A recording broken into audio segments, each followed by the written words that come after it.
అదే RTV app వార్తల్ని క్షణాల్లో చదివే అవకాశం ఉంటుంది. ఒక న్యూస్ పేపర్, ఒక టెలివిజన్ ఛానల్ మీ చేతుల్లో ఎప్పుడు ఉంటాయి. కేసీఆర్ రైతు బంధు ఇచ్చిండు. మరి ఇప్పుడు చిన్న పిల్లలు చచ్చిపోతే వానికి బీమా ఇచ్చిండా 5 లక్షలు. మరి వీడేంటి ఇవ్వకచ్చిండు? పింఛను ఎవరైనా ఇచ్చిండు? సత్యలోని కళకి ఇచ్చిండు 5 లక్షలు. చిన్న పిల్లలు చచ్చిపోతే ఇవ్వలేదా? మరి ఇప్పుడేంటి ఇవ్వకచ్చిండు? వాళ్ళు ఏం చెప్పినంటే మేము అధికారంలోకి రామెట్ల కూడా ఇష్టం వచ్చిన చెప్తే అక్రమాన్ని ఇచ్చిండు. వాళ్ళు వాళ్ళ లోపల అధికారంలోకి వస్తామనుకోలేదు, రామనుకున్నారు అని ఏకైనా చెప్తే వచ్చినాక అయితే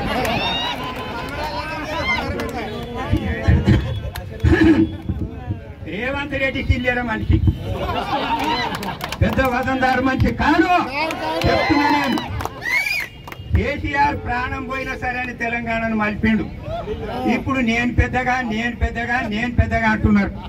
మలిపినోడు ఎవడు? ప్రాణం పోయినా సరే అని రక్తం ధార పోస్తున్నాడు కేసీఆర్. లిస్టు తీసుకుపోయి కొట్లాడు. ఎందుకు మేము రైతు బంద్ చేసినప్పుడు ప్రతి రైతుకి ఇట్లా చేరింది. అప్పుడు అవి కరెక్ట్ ఎట్లున్నాయి, ఇప్పుడు రాంగ్ ఎట్లయినాయి, రికార్డులు రాంగ్ ఎట్లయినాయి. ఇప్పుడు ఆధార్ కార్డు, ఈ కార్డు, ఆ కార్డు అని కండిషన్లు పెట్టి ఏదో ఒకటి చెప్పి ఆపుదామని ఆలోచనతో ఉన్నారు. రైతులందరికీ రుణమాఫీ కావాలంటే ఖచ్చితంగా రైతులు వచ్చి పోరాటం చేయాలని చెప్పేసి నేను విజ్ఞప్తి చేస్తున్నాను. ప్రతి ఒక్క రైతు బయటకు వచ్చి పోరాటం చేయాలి. వాళ్ళ మాటలు నమ్మి ఇంటికాడ కూర్చుంటే మీకు రుణమాఫీ కాదు. మీ కొరకని పూర్తిగా సంపూర్ణంగా ప్రతి ఒక్కరికి రుణమాఫీ ఇచ్చే వరకు ఈ టీఆర్ఎస్ పార్టీ, బీఆర్ఎస్ పార్టీ కార్యకర్తలు, మా నాయకత్వం అందరూ మీ కొరకు పోరాటం చేయడానికి సిద్ధంగా ఉన్నాం. కాబట్టి మీరు అందరూ బయటికి రావాలి. ఇంకోటి, రైతు భరోసా మీద మాట్లాడిండు ఆ దద్దమ్మ. ఆయన మాట్లాడేది మా నరసింహరెడ్డి చెప్పినట్టు ఏం తీసుకున్నాడు? ఆయన దగ్గర 7 ఏళ్ళ నుంచి 6 ఏళ్ళ నుంచి 7 ఏళ్ళ నుంచి కంటిన్యూస్ గా రైతు బంధు డబ్బులు తీసుకున్నాడు. సినిమా యాక్టర్లో పోయి అన్నాడు, నీకు రాలేవా? నువ్వు తీసుకోలేదా? తీసుకుంటే నువ్వు సినిమా యాక్టర్లో పోయి నీకు రాకపోతే నువ్వు రుజువు చేయి. నీకు వచ్చినట్టు రుజువు చేస్తే మా ముక్కు నేలకు రాస్తావా చెప్పు? ఆ రకంగా అన్ని దొబ్బుకునేది కరెక్టే, ప్రజల సొమ్ము దోసుక తినేది కరెక్టే, మాట్లాడేది. ఇప్పుడు రైతు బంధు మేము ఇవ్వమంటారు. ఎవరికి ఇవ్వమంటారు అర్థమవుతుందా మీకు? రైతులకు కాదు, పెద్ద రైతులకు అందరికీ రుణమాఫీ వస్తుంది. ఇప్పుడు కాంగ్రెస్ వాళ్ళ సిద్ధాంతం ప్రకారం పెద్ద రైతులకు రుణమాఫీ వస్తుంది. ఉదాహరణకు చెప్తున్నా, నాకు 20 ఎకరాలు ఉన్నది, నాకు భార్య ఉంది, నాకు 2 కొడుకున్నాడు, ఒక బిడ్డ ఉన్నది. నా భార్య పేరు మీద చేస్తా, నా కొడుకు పేరు మీద చేస్తా, కొడుకు పేరు మీద చేస్తా, అందరం 5 ఎకరాల లోపలికి వస్తాం. మాకు రుణమాఫీ, మాకు రైతు బంధు రాదా? వస్తుందా రాదా? ఎవరికి రాదా? ఎవరికి ఏనంటుండే ఈ విధవ కూడా మాట్లాడిన మొన్న. పంట పెట్టని భూములకి ఏనన్నాడు. పంట పెట్టని భూములు ఎవరి దగ్గర ఉన్నాయి? గిరిజనుల దగ్గర, హరిజనుల దగ్గర, పేద బడుగు బలహీన వర్గాల దగ్గర ఉన్నాయి. ఎవరికి ఏమంటారు మీరు? రైతు బంధు ఎవరికి ఏమంటారు చెప్పండి? గరీబ్ వాళ్ళకే ఏమంటారు వీళ్ళు. ఉన్నోళ్ళకి ఇస్తామంటారు, గరీబ్ వాళ్ళకి ఏమంటారు. కాబట్టి వీళ్ళు వస్తే ఎట్లా బుద్ధి చెప్పాలి? జబర్దస్త్ బుద్ధి చెప్పాలని చెప్పేసి మీ అందరికి విజ్ఞప్తి చేస్తున్నారు. ఎవరు చెప్తున్నారు ఇప్పుడు? మా రేవంత్ రెడ్డి చూటాగాడు ఉన్నాడు అని వాళ్ళ మినిస్టర్లు చెప్తున్నారు. ఇంకా చాలా మందికి ఇచ్చేది ఉంది, వీడు అబద్ధం మాట్లాడినని చెప్తున్నారు. అబద్ధం మాట్లాడిన ఏం చేయాలి? చెప్పుతో కొట్టాలి. చెప్పుతో కొడితే మనకి అక్కలు వస్తుంది. వాడు మంచి మాటలతో నినే పరిస్థితిలో లేడు. ఇదే కాదు, మన తెలంగాణ ప్రజలకు వాళ్ళకి ఇచ్చిన హామీలు, ఏవైతే హామీలు ఇచ్చిండ్రో ఆ హామీల కొరకు కూడా మనం పోరాటం చేస్తేనే, అది టీఆర్ఎస్ పార్టీ పోరాటం చేస్తేనే సాధ్యమవుతుంది. మరి టీఆర్ఎస్ పార్టీ చేసే పోరాటానికి ఈరోజు రైతులు కూడా అందరూ బయటికి వస్తేనే, అది మాకు మద్దతు ఇస్తేనే, మేము మీ కొరకని పోరాటం చేస్తున్నప్పుడు మద్దతు ఇస్తేనే మీకు రుణమాఫీ జరుగుతుందని చెప్పేసి తెలియజేస్తున్నా. ఈ కాంగ్రెస్ వాళ్ళు ఇన్ని రోజులు చెప్పిన అబద్ధాలు కాక మళ్ళీ నినాగా మొన్న ఈడ చాదగాని దొద్దమ్మ ఈడ ఎమ్మెల్యేగా కూర్చున్నాడు అబద్ధాలు చెప్పి. ఆయన ప్రెస్ మీట్ పెట్టిండు. ప్రెస్ మీట్ పెట్టి మా నరసింహరెడ్డి గారు చెప్పినట్టు చెప్పిండు. ఏదో మేము అన్ని చేసినాం బ్యాంకుల కాడ దళారులు ఉన్నారట.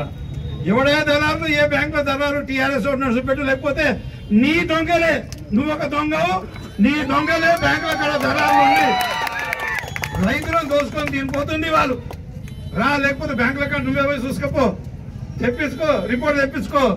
కాంగ్రెస్ పార్టీ దళారులే రైతులకు వచ్చిన రుణమాఫీ డబ్బులు కూడా వాళ్ళకి అందనీయకుండా అవి కూడా కాజేస్తున్నది కూడా ఈ కాంగ్రెస్ నాయకులే. ఈయన మాట్లాడతాడు, దరఖాస్తులు పెట్టుకోండి. నువ్వేమనుకున్నావా? ఏం పని చేయకున్నావు? గాడి పనుదామనుకున్నావా?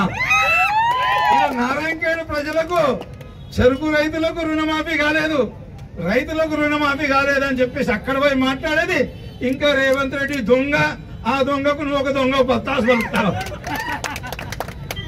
పెట్టుకోండి, మీరు పోరాటం చేయండి, ఏది సాధ్యం కాదు. మన భారతదేశానికి స్వతంత్రం కావాలన్నప్పుడు మనం పోరాటం చేస్తేనే స్వతంత్రం వచ్చింది. తర్వాత మన తెలంగాణ రాష్ట్రం మనకు కావాలన్నప్పుడు మనం పోరాటం చేస్తేనే స్వతంత్రం వచ్చింది. అప్పుడు బ్రిటిష్ వాళ్ళు దోసుక తినిపోయింది, ఇప్పుడు కాంగ్రెస్ వాళ్ళు దోసుక తినిపోతారు. మరి మనం పోరాటం చేసి సాధించుకోవాలి. ఇది కూడా మనకి ఇప్పుడు ఈ పార్టీ రుణమాఫీ వచ్చిందంటే దీనికి కారణం ఎవరు? బీఆర్ఎస్, మన కేసీఆర్, కేటీఆర్, హరీష్ రావు గారు. వీళ్ళు పదే నిలదీయడం మూలంగానే మనకు 18,000 మాత్రమే ఇచ్చినట్టు ఇచ్చి, అవి కూడా 18,000 బ్యాంకులకు రాలేవు. 41,000 కోట్లు చేస్తామన్న రుణమాఫీ 18,000 కోట్లు చేసినామని చెప్తుండ్రు. బ్యాంకులకు చేరినవి మాత్రం 8,000 కోట్ల రూపాయలు, ఇంకా 10,000 కోట్ల రూపాయలు బ్యాంకులకు చేరలేదు. అయిపోయిందని చెప్పేసి సంకలెత్తేసి మన హరీష్ రావు గారి మీద పెద్ద పెద్ద మాటలు మాట్లాడారు. ఆ రోజు హరీష్ రావు గారు పిలుపునిస్తే రా అమరవీరుల స్తూపం దగ్గర రమ్మంటే నీకు ధైర్యం కాలేదు, దేవుళ్ళ మీద ప్రమాణం చేసినావు.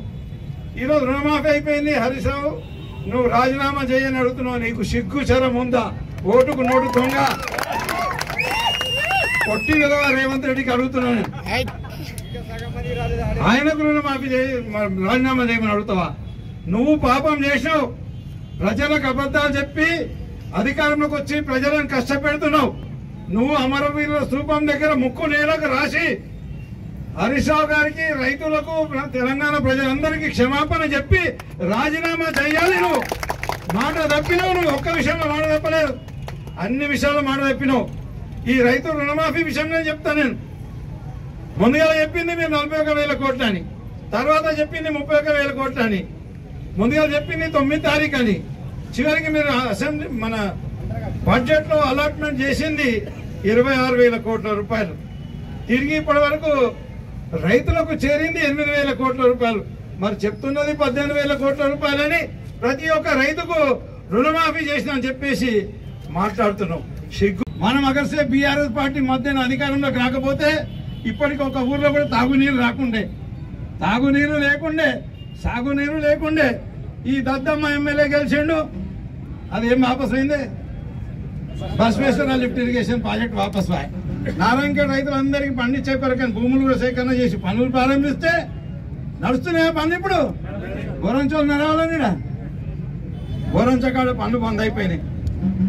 అట్లనే 8 చెరువులు మంజూరు చేసిన, టెండర్లు చేసిన, అవి ఆగిపోయినాయి. నారాయణఖేడ్ నిండా అభివృద్ధి పనులు చేయడమే కాక ఇంకా అభివృద్ధి పనులు మంజూరు చేసినాయి, గ్రౌండ్ కాల్సినాయి. కాంట్రాక్టర్ల దగ్గర డబ్బులు డిమాండ్ చేస్తున్నారు, రియల్ ఎస్టేట్ వాళ్ళ దగ్గర డబ్బులు డిమాండ్ చేస్తున్నారు. వీళ్ళని గెలిపించింది దేని కొరకయ్యా? మనకు సేవ చేసే కొరక, లేకపోతే దోసుక తినే కొరకనా? అధికారాన్ని అడ్డు పెట్టుకొని దోసుక తినే కొరక. ఈరోజు అధికారాన్ని అడ్డు పెట్టుకొని దోసుక తినే కార్యక్రమాలు చేస్తున్నారు. వీళ్ళు అధికారంలోకి వచ్చిన తర్వాత అభివృద్ధి కుంటుపడ్డది, సంక్షేమం కుంటుపడ్డది. ఏదయ్యా వీళ్ళు ఇచ్చిందో ఒక కళ్యాణ లక్ష్మి చెక్ చూపెట్టమను. ఆ రోజు మనం బీఆర్ఎస్ ప్రభుత్వం అధికారం ఉన్నప్పుడు మనం వేసిన డబ్బులే, నేను సంతకాలు పెట్టినాయే ఈరోజు కళ్యాణ లక్ష్మి చెక్కులు వచ్చినాయి. ఈరోజు పేపర్లు ఇచ్చింది ఏదో 1,750 కోట్లు, ఎంత నాకు కరెక్ట్ ఫిగర్ గుర్తులేదు. ఇవన్నీ కొత్తగా వచ్చిన వాటికి ఇస్తామని అంటున్నారు. అంటే పాత వీళ్ళు ఇవ్వలేదని వాళ్ళు ఒప్పుకుంటున్నట్టుగా. 9 నెలల అధికారం నుండి ఒక కళ్యాణ లక్ష్మి చెక్ ఇవ్వలేదు, 9 నెలల అధికారం నుండి ఒక సీఎం రిలీఫ్ ఫండ్ చెక్ ఇవ్వలేదు. ఈరోజు వాళ్ళు వంచే సీఎం రిలీఫ్ ఫండ్ చెక్కులన్నీ కూడా నేను ఎమ్మెల్యే లేను కాబట్టి నేను పెట్టిన దరఖాస్తులు నేను పైరవీ చేసి శాంక్షన్ చేపిస్తే తీసుకొచ్చి పంచుడు చేస్తుండు. మరి ఎవరికైనా పేదోళ్ళు దవాఖాన పడితే ఏం చెప్తుండంటే, మీరు నా దగ్గర రావద్దు, నాకు దరఖాస్తు పెట్టద్దు, ఆరోగ్యశ్రీలో కవర్ అవుతుంది, మీరు ఆరోగ్యశ్రీలో తీసుకోండి అని అంటాం. ఎట్లయితుంది? ఎమర్జెన్సీ ఉంటుంది, ఆరోగ్యశ్రీలో కవర్ కాదు, చచ్చిపోవాలా? పుట్టిందే రైతుల కోసం, తెలంగాణ కోసమే. రైతులు పెద్ద పీటనిచ్చిందే టీఆర్ఎస్ పార్టీ, కేసీఆర్ అని చెప్పేసి మనందరికీ గుండెల మీద చేయి పెట్టుకొని చెప్పాలి. కొంతమంది చెప్తురట ఈరోజే మీరు రుణమాఫీ రాలేదని ధరలకు పోతే రైతు బంధు రానియకుండా కట్టు చేస్తామంటున్నట. బిడ్డ బాగా జాగ్రత్త ఉండండి. కేసీఆర్ ఉన్నప్పుడు పార్టీలకు ఖచ్చితంగా ఇచ్చిండు. కల్లబొల్లి మాటలు చెప్పి ఊర్లో రానియకపోతే పేర్లతో సహా రాసుకుంటాం.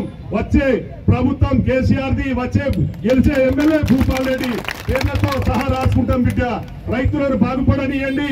రైతుల కోరకు మీరు కూడా పార్టీలో ఖచ్చితంగా ధర్నకు రావాలని చెప్పేసి మేము సవాల్ విసురుతున్నాం. ఎందుకంటే ఆ రోజు చూట మాటలు చెప్పి ఈ రోజు గద్దెనెక్కితే కాదు, ఈడికి అయిపోదు. మీరు చేసింది కూడా ఏకానా లేదు.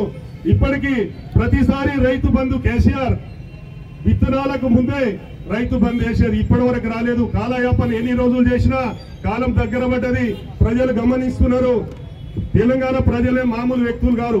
కొన్ని జూటాల మాటల మీదనే కాంగ్రెస్ ప్రభుత్వం అధికారంలోకి వచ్చి అంటాడు. దళారుల మీద ఎంక్వైరీ పెట్టించాడు. లీడ్ బ్యాంక్ మేనేజర్కు నచ్చ చెప్పి బ్యాంకులను కూర్చోబెట్టి నారాయణకేలో మీటింగ్ పెట్టినట్టు. తీరా చూస్తే మీటింగ్ పెట్టిన తర్వాత అందులో ఏం తేలలేదని వాళ్ళే బ్యాంకు వాళ్ళు చెప్పారట. మళ్ళీ ఆయనే చెప్తాడు ఆయన నోరు నుంచే. అంటే ఇప్పుడు చూట మాటలు ఏంటి ఆయన చెప్పుడు. టీఆర్ఎస్ వాళ్ళు దాన్ని నాశనం పట్టించారు, బ్యాంకులను దళారులను అది ఉన్నదని ఆయన అంటాడు. మళ్ళీ నేను ఎంక్వైరీ పెట్టిస్తే ఏం తెలియలేదు అంటాడు. అసలు ఆయన మాట చిత్తశుద్ధి ఉందా అని అడుగుతున్నాను. ఒక పాయింట్ మళ్ళీ ఏమన్నాడైనా సొసైటీలకు రుణమాఫీ రాలేదు. ఎందుకు రాలేదు? ఓల పాపం మంది ఇప్పుడు చెప్పబోతున్నా. 2013 వరకు కాంగ్రెస్ పాలన ఉంది. ఉన్నప్పుడు రాజశేఖర రెడ్డి పాలన ఉంది. అప్పటి కాంగ్రెస్ ప్రభుత్వమే రిన్వల్ చేసే వారికి మాఫీ చేయలేదు, రిన్వల్ చేయని వారికి మాఫీ చేశాడు. కాబట్టి సొసైటీలలో ఎవ్వరు కూడా రిన్వల్ చేయలే. వాళ్ళ పాపమే, అది మనది కాదు. అది వాస్తవమా కాదా? ఇది ఆయన ఏమంటాడంటే చైర్మన్ల మీద, సెక్రటరీల మీద, వాళ్ళ మీద మొత్తుకుంటాడు. అల్లుడు నీళ్ళకపోతే, మనం బిడ్డ నీళ్ళకపోతే అల్లుడి మీద మొత్తుకున్నాడట. అట్లున్నది కాంగ్రెస్ వ్యవస్థ. అయితే చేసింది వాళ్ళ పాపమే. అదొక చిత్తశుద్ధి ఉండాలి ఆయన మాట్లాడడానికి. సవాల్ విసురుతున్నా యాడికి వస్తారు మీరు టీఆర్ఎస్ అలా అంటాడు. నేను మాట్లాడుతున్నా, నీకు దమ్ముంటారా? నేను వస్తా నీతో మాట్లాడడానికి. ఏడికి రమ్మంటావో చెప్పని ఇక్కడ నుంచి సవాల్ విసురుతున్నానని. ఎందుకంటే టీఆర్ఎస్ వాళ్ళు ఇప్పటి వరకు ఊరుకున్నారు. మా సార్ కూడా అమాయకుడు అనుకుంటారు వాళ్ళు. ఎందుకంటే అక్కడ రేవంత్ రెడ్డి ఏమో కేసీఆర్కి తిడతాడు, ఇక్కడ మా సార్కు తిడతాడు.